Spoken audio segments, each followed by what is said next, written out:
안녕하세요. 이번 시간에는 헬레니즘 세계에서 동서문화가 융합되다 부분을 학습해 보겠습니다. 우리가 기존에 보면 그리스 문화에 대해서 학습을 해봤는데 그리스 문화 혹시 어땠던 기억이 납니까? 바로 그리스 문화에서 핵심은 바로 인간이었습니다. 그죠? 그리스에서는 인간 중심이었다. 그래서 철학도 발전했었고, 그죠? 그래서 인간 중심이었고, 또 폴리스를 중심으로 우리가 문화가 형성이 되었습니다. 그래서 폴리스 중심이었다라는 게 되겠죠. 그런데 이 그리스와 페르시아가 융합된 게 어떻게 보면 헬레니즘이라고 하거든요. 그래서 이런 페르시아의 특징이 또 뭔가를 우리가 알면 좋겠어요. 페르시아 같은 경우는 어떻게 보면 세계적인 문화이다 라고 볼 수가 있겠습니다. 이 페르시아 조로아스터교를 우리가 잠시 배웠었는데 그 종교를 잠시 보면 알겠지만 이런 세계 정복을 꿈꿨던 국가 그리고 세계 정복 모든 사람이 믿는 종교라는 게 포인트가 되면 이 그리스와 페르시아가 좀 반대가 되죠. 반대가 되지만 이 어떻게 보면 하나로 연결 지으면 이것도 할 수 있고 저것도 할 수 있는 거 아닙니까? 요렇게 꿈꾸었던 나라 또는 세계, 바로 이게 바로 제목에 나와 있던 헬레니즘 세계가 되겠습니다. 그래서 동쪽의 기준을 페르시아로 보고 서쪽의 기준을 그리스로 보면 이 그리스와 페르시아가 융합되었다 라는 것을 볼 수가 있겠습니다.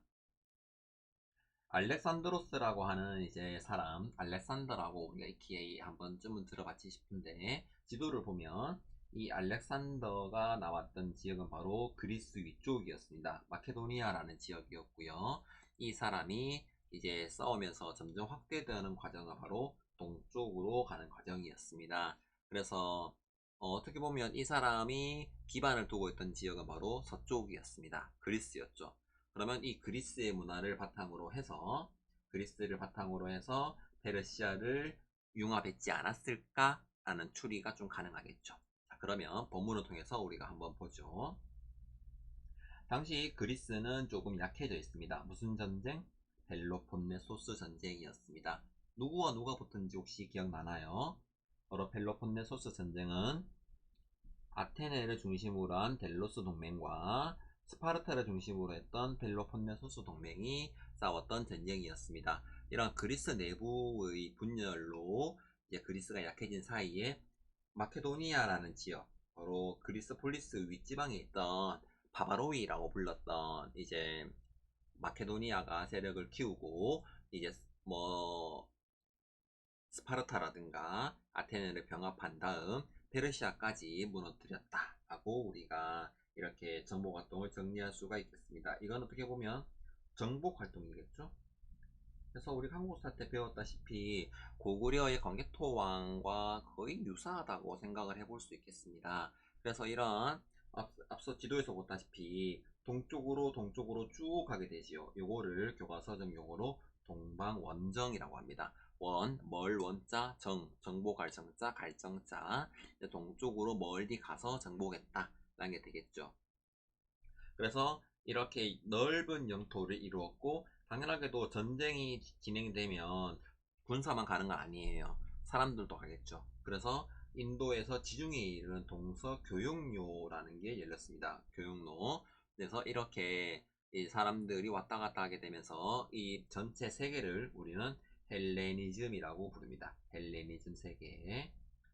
알렉산드로스는 이미 그리스 문화가 품에 있는 거지요. 그래서 그리스어를 공용어로 삼았고 그리스 문화를 전파했다라는 게 알렉산드로스의 키워드입니다. 그리고 자신의 이름을 딴 도시였던 알렉산드리아라는 도시도 만들기도 해요. 그렇지만 페르시아를 정복을 했기 때문에 페르시아의 문화도 받아들였다라는 게 키워드입니다. 그래서 보면 동방의 군주정을 계승했고 페르시아인을 관리로 뽑기도 했습니다. 왜? 그리스만 너무 강조하게 되면 어떻게 보면 영토 넓은 지역은 어떻게 보면 페르시아지 않습니까? 그래서 이런 페르시아인들을 통해서 그 지역을 지배했다라는 것을 추리할 수 있겠죠. 이런 거를 우리는 동서융합 정책이라고 이해합니다. 하지만 알렉산드로스는 바로 개인적인 이제 힘으로 나라를 지배했었기 때문에 알렉산드로스가 죽은 다음 제국은 셋으로 분열되었습니다. 모두 로마에게 멸망을 당하게 되는 안타까운 결과도 나타나게 되는 거지요. 그런데 우리 밑에 보면 인물 다가서기 이 부분은 선생님이 별 붙였죠. 포용 정책 여러 가지 활동이 있으니까 하나씩 하나씩 잠깐만 보고 넘어가겠습니다. 알렉산드로스는 포용하는 정책을 펼쳤는데요. 왜냐? 바로 강압적으로 다스리게 되면 아무래도 반란이 일어나지 않을까라는 추리를 했던 것 같아요. 그래서 어, 가족을 대우해주기도 했고, 기존 왕의 가족을 대우하기도 했고, 이제 그의 지배권을 인정해주는, 어떻게 보면 정복은 했지만 너네가 알아서 지배해 라는 거지요. 자치, 요즘 말하면 자치라는 형태로 이해하면 좀 학생들이 이해하기 쉬울까요? 그리고 결혼, 페르시아인과 그리스인을 결혼시켜요. 이건 좀 뭔가 좀 이상하지 않나요? 그리스인인데 그리스인끼리 결혼하지 않고 페르시아인까지 결혼했다라는 거는 어떻게 보면 사람들을 물리적으로 결합을 시켜서 이제 그 자손들은 이제 그리스인도 페르시아인도 아닌 알렉산드로스 제국의 인이라고 이제 정체성을 부여하는 거지요. 그러면서 이제 기존에 따로 떨어져 있었던 그런 성격을 하나로 이제 융합시키고자 하는 이제 여러 가지 효과를 나타내게 되는 거지요. 그래서 자손 대대로 세국을 이어가고 싶었던 욕망을 볼 수가 있겠습니다. 그리고 이제 뭐 그리스어로 하기도 하고 그리스인에게 주기도 하는 등 그리스인의 통치 방식을 택하기도 하지만 이런 통합 정책을 실시했다라는 것도 우리가 볼 수가 있겠습니다. 밑에 부분은 좀 약간 다른 측면이기도 해요. 그리스 중심의 통치 방식이기도 하지만 포용 정책도 했다는 겁니다. 자, 그러면 헬레니즘의 특징을 뭐가 있는가? 우리가 오른쪽으로 넘어오면 헬레니즘의 문화에 대해서 좀 더 학습을 해보겠습니다. 바로 그리스 문화가 중심이 되고 그 위에 동방 문화가 결합되었다라고 하는 헬레니즘 문화가 되겠습니다. 그죠? 그러면 그리스에서 우리가 봤던 게 뭐였습니까? 바로 인간 중심이라고 했잖아요. 인간 중심. 그리고 또 하나 뭐가 기억납니까? 바로 철학이었어, 철학. 자, 그래서 이런 인간 중심과 철학이라는 거를 우리가 어떻게 변화가 되었는지 좀 보면 좋을 것 같아요. 이런 인간 중심인데 인간이 어떻게 이 제국에서 살게 되었는가를 우리가 탐구해보는 과정이 나타나게 됩니다. 바로 뭐냐? 바로 공동체 의식은 줄어들었고, 왜? 제국이니까요. 폴리스가 확대되었고 폴리스가 해체가 되면서 제국의 신민으로 우리가 이해가 하게 되면서 제국이라는 의식이 더욱더 확대가 되었고, 요 사이에서 우리는 대체 뭐지? 인간에 대한 궁금증이 나타나기 시작을 합니다. 어떻게 살아야 될까? 그래서 개인의 행복을 추구하는 이제 주의가 나타나게 되지요. 바로 이게 바로 개인주의입니다.